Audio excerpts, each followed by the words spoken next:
મૂડી તાલુકાના દુધઈ ગામે ખનીજ માફિયાઓ બેખૌફ। મૂડી તાલુકાના દુધઈ ગામે ખનીજ માફિયાઓ બેખૌફ થયા છે। અહીંયા ફાયર કલે અને સિલિકા સ્ટોન ભરપૂર ખજાનો દરબાયેલો છે, ત્યારે ખનીજ ચોરી મોટા પ્રમાણમાં થઈ રહી છે। આ બાબતે દુધઈ ગ્રામ પંચાયત દ્વારા તમામ જગ્યાએ દર 2 મહિને લેખિતમાં જાણ કરવામાં આવે છે। તેમાં ગૌચરની જમીન ઉપર મોટા પ્રમાણમાં ખોદકામ સિલિકા સ્ટોનનું થઈ રહ્યું છે। સરકારને કરોડો રૂપિયાની રોયલ્ટીનો ચૂનો લગાડવામાં આવે છે, ત્યારે મૂડી મામલતદાર કચેરી, તાલુકા વિકાસ અધિકારી, ખાણ ખનીજ વિભાગ સુરેન્દ્રનગર, પોલીસ વિભાગ મૂડી, પ્રાંત અધિકારી ચોટીલા સહિત રજૂઆતો થઈ ચૂકી છે, પરંતુ છેલ્લા 1 વર્ષથી અહીંયા ખનીજ ચોરી બંધ કરવામાં તંત્ર નિષ્ફળ ગયું છે। ત્યાંથી દરરોજ 25 ડમ્પરો રેતી ભરી ગેરકાયદેસર રીતે જઈ રહ્યા છે, પરંતુ તંત્રને મારે નરી આંખે દેખાતું નથી। એક જ ખનીજ માફિયા દ્વારા 4 લોકેશન ઉપર મુજબના એક ખોદકામ ચાલુ છે અને ફાયર કલે સફેદ માટીના કુલ 7 લોકેશન દુધઈ ગામે ચાલુ છે। 2 રોકટોક ખનન વાહન રાતે ચાલુ રહે છે। ગ્રામ પંચાયત દ્વારા સતત રજૂઆત કરવામાં આવતી હોય છે, ત્યારે પંચાયત સદસ્યોને ખનીજ માફિયાઓ દ્વારા ધાક ધમકી ભરી ભાષાનો ઉપયોગ કરી દબાવવાનો પ્રયાસ કરવામાં આવે છે। તમામ ખનીજ ગેરકાયદેસર ખનન વાહન તંત્ર દ્વારા સદંતર બંધ કરવામાં આવે તેવી લોકોમાં માંગણી ઉઠવા પામી છે।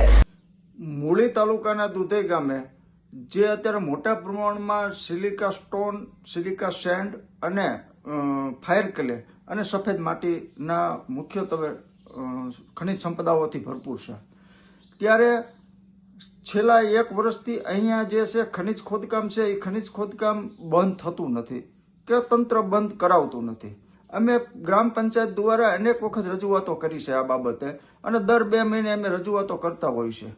તો આ વિડીયોના મારફતથી અમારી એક અપીલ છે કે તમે કોઈ પણ સંજોગોમાં આ તમે બંધ કરાવો, કારણ કે આ જે ખનિજ માફિયાઓ છે એ તમામ જે સરપંચ હોય, સદસ્યો હોય કે આ બીજા બધાને પણ આ લોકો ધાક ધમકીની ભાષા વાપરતા હોય છે, અને પંચાયત દ્વારા તો દર 2 મહિને અમે એ લોકોને રજૂઆત મામલતદારશ્રી અને તાલુકા વિકાસ અધિકારી, ખાણ ખનીજ વિભાગ અને એ લોકોને જાણ કરતા હોઈએ છીએ। તો આ બંધ થવું જોઈએ। અત્યારે દુધઈમાં સિલિકા સ્ટોનનું જે ખોદકામ છે એના 4 લોકેશન ચાલે છે। એ 4 લોકેશનમાં એક જ વ્યક્તિ ખોદકામ કરે છે। એ જે વ્યક્તિ છે એને એ ખોદકામ કરી એની રેતી બનાવી અને રેતીના અન્ય જગ્યાએથી પાસ બુક લાવી અને એ પાસ પરમિટમાં બતાવી અને પાછો આનો વેપાર ચાલુ હોય છે। દરરોજ 20 થી 25 ગાડીઓ આવી રેતીની જે ગેરકાયદેસર ને કાયદેસર બનાવી અને એનો વેચાણ કરવામાં કાળો કારોબાર ચાલુ હોય છે। ત્યારે અમારી બાબત એ છે કે તંત્રને અમે વારંવાર રજૂઆતો કરવી કે ભાઈ આ તમે આ ખનિજ ખોદકામ, ખનિજ ગેરકાયદેસર ખનિજ ખનન વહન એ તમે બંધ કરાવો। દુધઈમાં કોઈ પણ એક પણ લીજ નથી। અમે જે લીજો છે એ લીજો પણ ખોટી રીતે છે। તમે જે ખાણ ખનિજ વિભાગ આ લીજો ઉપર માપણી કરે અથવા કરે તો એનાથી જે લીજ છે કે એ લીજથી 5 ગણું વધારે ખોદકામ થઈ ચૂક્યું છે। ગૌચર જમીનમાં અત્યારે ખોદકામ ચાલુ છે, સરકારી ખરાબામાં ચાલુ છે, વન વિભાગની જમીનની બાજુમાં ચાલુ છે, અને જે નદીઓના જે વહેણ છે એ વહેણમાં ચાલુ છે, એટલે નદીઓના કાંઠે ચાલુ છે।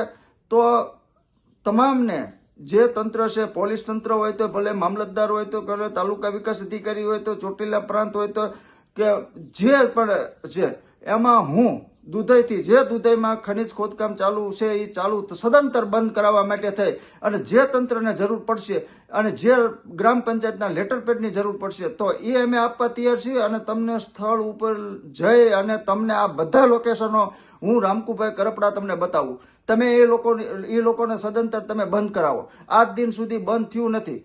ફક્ત અને કોઈ પણ સરકારી અધિકારી આવે અને એ કરે તો વોટ્સઅપ ગ્રુપ છે, એટલે એ લોકો એ પહેલા એ સજાગ થઈ જતા હોય છે।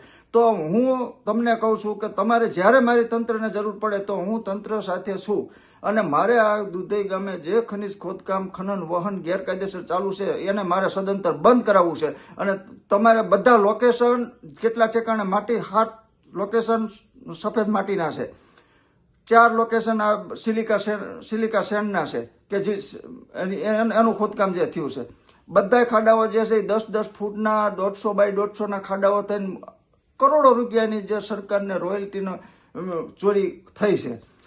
તો આ બાબતમાં આ વિડીયો મૂકવાનું કારણ એ જ છે કે બધાય તંત્ર સજાગ બને અને સદંતર આ ચોરી બંધ કરાવે। કલ્પેશ વાઢેરનો રિપોર્ટ, S9 ન્યૂઝ, સુરેન્દ્રનગર। અમારી તમામ માહિતીથી અપડેટ રહેવા માટે જોડાયેલા રહો S9 ન્યૂઝ સાથે।